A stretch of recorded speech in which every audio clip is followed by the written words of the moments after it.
Good morning to Sally Wenchat and my fellow friend. So we are from group 2.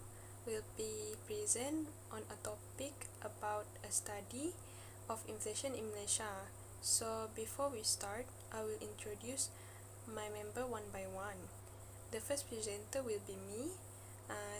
I'm Shahira and I will present introduction, various degree of inflation and conclusion part.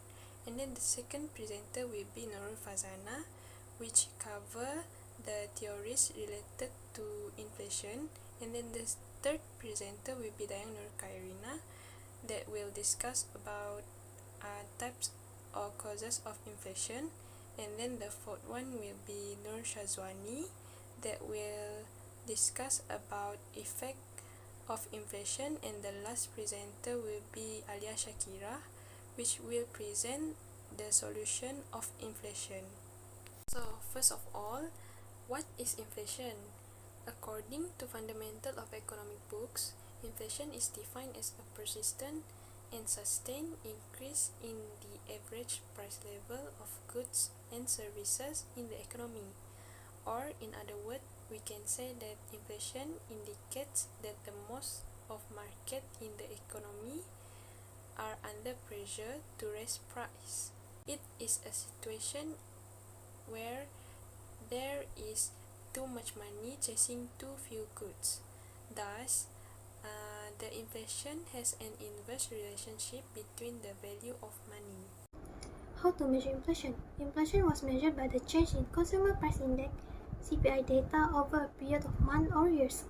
It is also known as Cost of Living Index because it measures changes in the average price of consumer goods and services.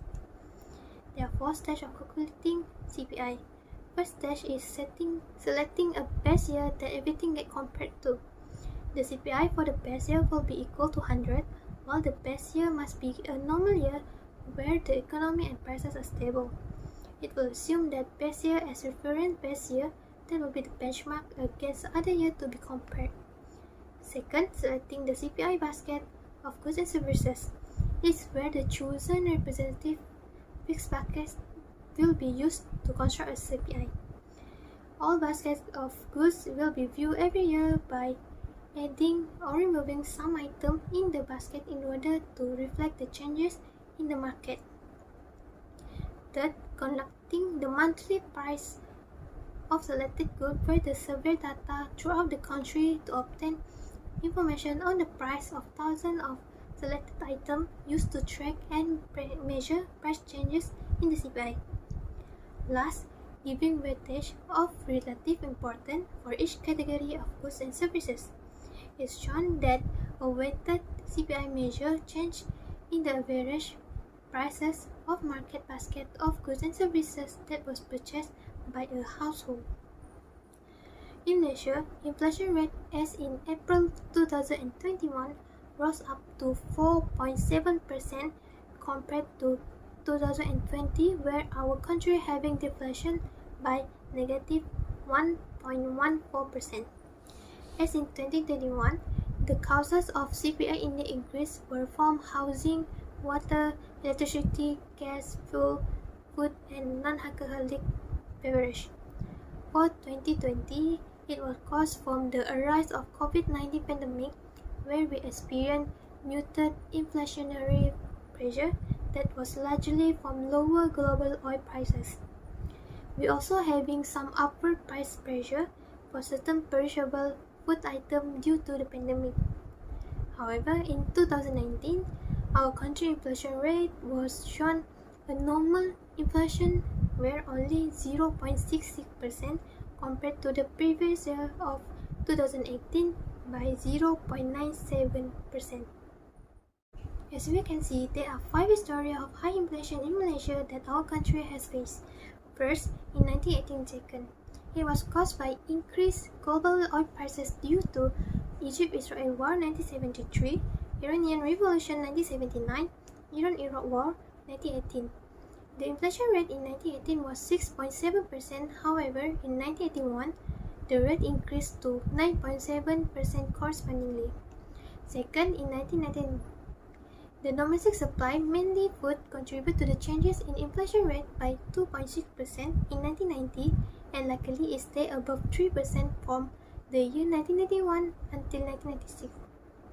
Third, in 1998, it was due to depreciation of the ringgit against US dollar as inflation rate in Malaysia increased from 2.7% to 5.3% during the end of the year 1997.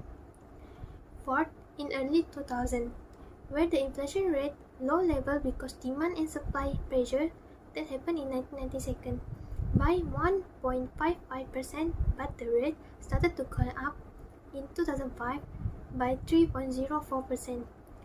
Lastly, in 2008, it was caused by higher global financial crisis, commodity and food prices as the rate reached a peak of 5.4% in 2008. My name is Taina Karina binti Abang Kiprawi and I'll continue with the causes of inflation in Malaysia. There are two main types of inflation, which are demand pull inflation and cost push inflation. In this video, I'll be talking about a few causes of inflation under these two different types. The first one is demand pull inflation. Demand pull inflation arises when demand exceeds the supply of goods and services in an economy. To put it simply, when supply is insufficient to meet consumer demand, prices will go up, leading to inflation. One of a few factors of inflation is when consumers' demand for goods and services increases, which then outstrips supplies. This happens when the consumers have more cash in hand, which then contribute to inflation. With more money in hand, consumers tend to spend more, causing price levels to rise as the supply of goods and services struggles to meet the increased demand. For example, the COVID-19 pandemic has caused many people lose their jobs and sources of income, which then led to less purchasing power and caused the economic sectors to drop. However, when the government provides direct cash transfers to the people, such as Bantuan Perhatian Nasional, which also known BPN, a living aid program, this helps people to survive and increase their purchasing power. As the demands for goods and services were increasing, most sectors struggled to meet the demand because they were badly affected during the restriction movement control order in Malaysia. Hence, it caused the price level to increase and led to inflation. From an economic perspective, demand pull inflationary pressure is commonly referred to as too much money chasing too few goods. The next factor is increased government spending. As the government spending increases, prices will go up. As an example, it started when the Economic Transaction Program (ETP) was introduced on 28 January in 2010 by our former Prime Minister Datuk Sri Najib Tun Razak. It was an initiative by the Malaysian government for the country. The increased government spending was to turn Malaysia's economy into a high-income economy by the year of 2020. A high-income economy is defined by the World Bank as a nation with gross national income per capita of $12,536 or more in 2019, calculated using the Atlas method. This program led to increase in inflation rate from 0.6% in 2009 to 1.72% in 2010. Thus, when the government spends increase, prices will go up. Other cause of inflation under demand pull inflation is expansion of the money supply. Commonly, the central bank will purchase government bonds, which puts downward pressure on interest rates. The purchases not only increase the money supply, but also through the effect on interest rates, promote investment. When the bank makes an additional loan, the person receiving the loan gets a bank deposit, increasing the money supply more than the amount of the open market operation. This multiple expansion of the money supply is called the multiplier effect. An expansion of the money supply with too few goods to buy makes price increase. The increase in the money supply is mirrored by an equal increase in nominal output or gross domestic product. In addition, the increase in the money supply will lead to an increase in consumer spending. As an example, if many people are able to receive loan to buy houses, yet there are only few houses in the area, this could lead to higher prices as there is too much demand. As a conclusion, too much money simply means a higher purchasing power and contribute to inflation when there is only few goods and services. Moving on to the next slide is cost push inflation. It is a result of increased cost of production due to rising labor wages or raw material prices. To simply conclude this, it is the decrease in the aggregate supply of goods and services stemming from an increase in the cost of production. This pressures manufacturers or service providers to pass on the higher cost to their customers by raising prices of goods and services. This is because companies cannot maintain profit margins by producing the same amount of goods and services when their costs are higher and their productivity is maximized. The cost increase are passed on to consumers, resulting in an increase in the overall price level and contributing to inflation. One of the factors of inflation and the cost push is expected increase in global crude oil and commodity price. As an example, when oil prices rise, it will increase electricity and transportation costs, prompting suppliers to raise selling prices to accommodate higher production costs. Besides that, government regulation and taxation are also the cause of inflation. These rules can reduce supplies of many other products. For example, taxes on cigarettes and alcohol were meant to lower demand for these unhealthy products, which could lead to unhealthy lifestyle of people in Malaysia, but the most important is it raised the prices and then created inflation. A shift in exchange rates is also another cause of inflation. This contributes to higher import prices when the country allows the value of its currency to fall. When this happens, the foreign supplier does not want the value of its goods to fall in line with the currency's value. If demand is inelastic, the company can raise the price while maintaining its profit margin. Inelastic demand happens when a buyer's demand for a product does not change as much as its change in price. The next presenter will continue with impacts of inflation. That's all from me. Thank you. Next slide is about various degree of inflation. There are 6 main types of inflation categorized by their speed. The first one is creeping inflation, and then the second one will be walking inflation.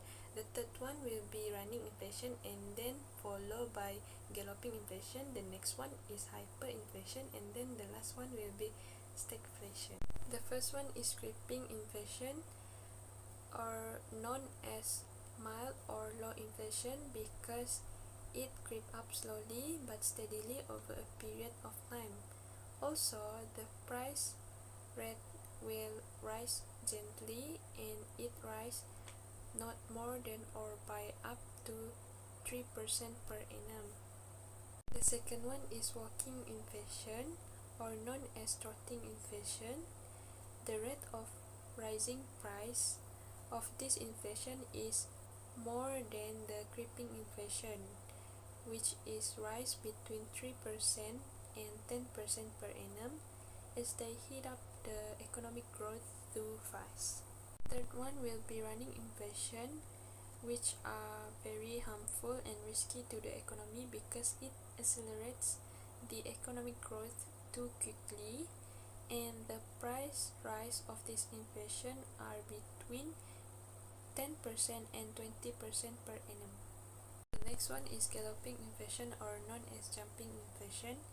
This is a very serious economic condition as the money is become valueless, and the price rise will increase between 20% and 1000% per annum. Next one is hyperinflation, where the price is increased more than 50% or at alarming high rate above 1000% per annum. And in this situation, the people will start to trade their gold or silver or using the barter system, as the values of money are reduced at almost zero, and the federal government will begin to printing the money as to pay for war or fiscal spending, which can cause the consumer to buy goods now to prevent the pay for high prices later.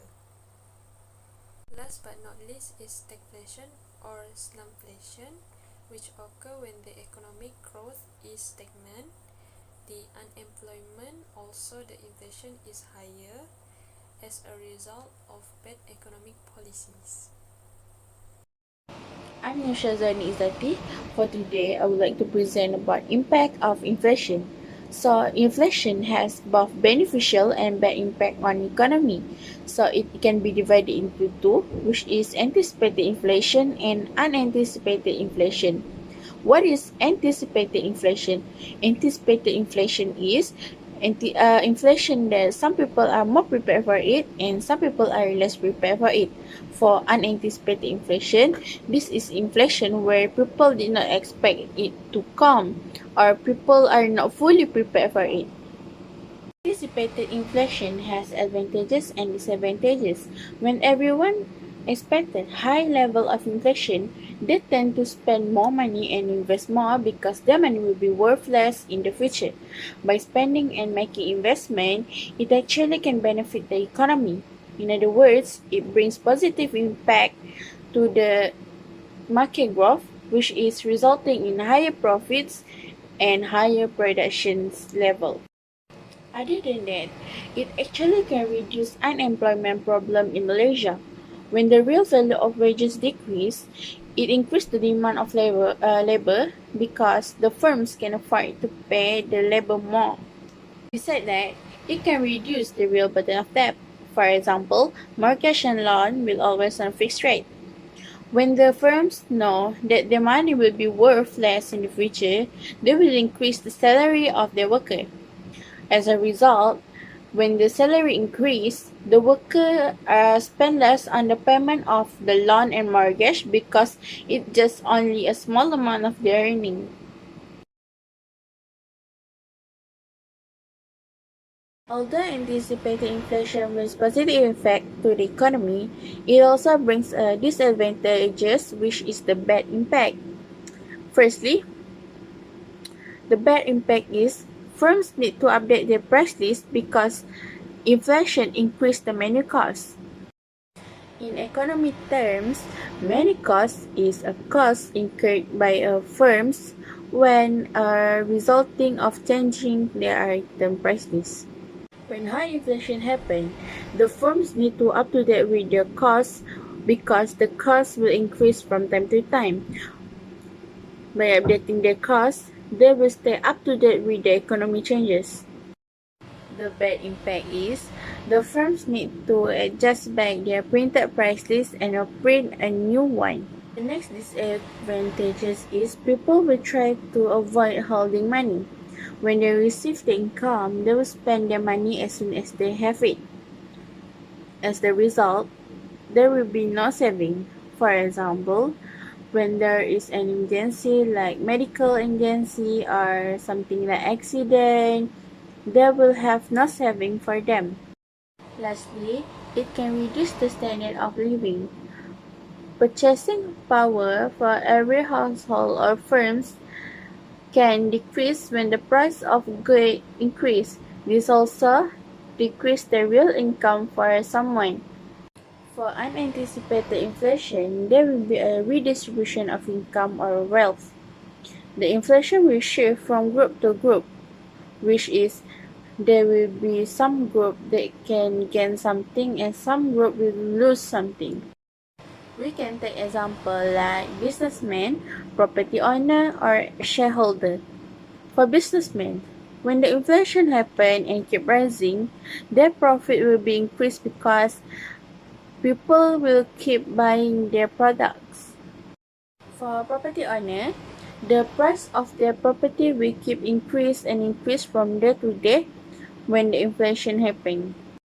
The shareholder will also gain something from the inflation. This is because the shareholder will get more dividend because the firms can get higher profits from it. There are some groups which cannot get something from inflation. For example, pensioner or creditor. The pensioner, why they can't get something from inflation is because their income is in a fixed rate, which is when your pensioner income is 500, then it will stay 500 even though the inflation increase or decrease. For creditor, although they get back the same amount of money, they receive the less value of it because the value has been fallen when the inflation happened. Last but not least, Unanticipated inflation also discourages saving due to uncertainty over future inflation. For example, we know that when the inflation increases, the people will purchase more. This will affect their saving for other important things. It also making a long-term planning difficult because when the inflation happens, they will always spend their money and left only a small amount of money or nothing left. It also making the long-term planning difficult. For example, when you want to buy a car or a house, you will save right now. But when the inflation happen, you will spend the money that you have saved for other things because you know that the value of the money has been falling. And there's no point to you save more. My name is Alia Shakira, and for today, I'm going to present about 3 measures to control inflation. The choices of measures to be used depends on the causes of inflation. For example, if the causes of inflation is demand pull inflation, we can use contractionary fiscal policy and contractionary monetary policy. However, if the causes of inflation is cost push inflation, we can use direct control to control the inflation.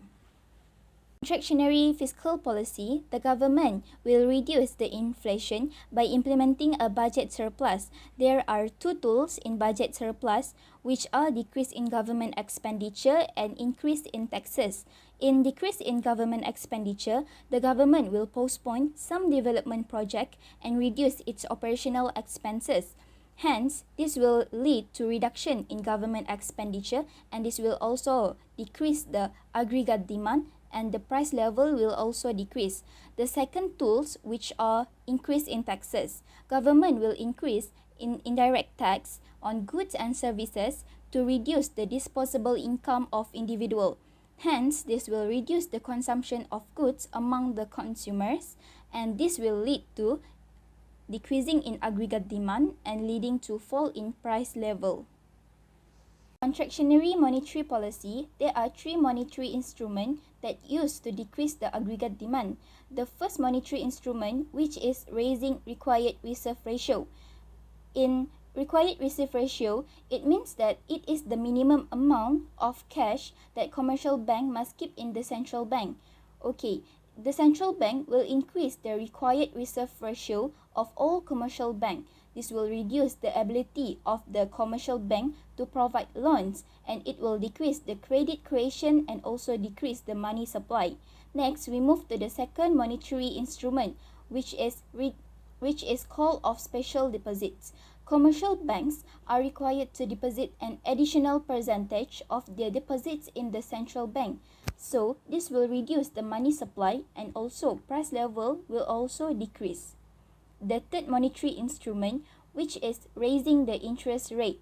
In raising the interest rate, the central bank will direct commercial banks to raise their interest rates for deposits from the public.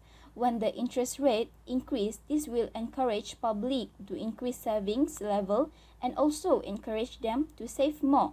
And this hence will lead to decrease in the aggregate demand, and the price level will also decrease. The third measures to control inflation, which is direct control. Under direct control, there are 2 measures, which is price control and rationing and supply side policy to increase the productivity.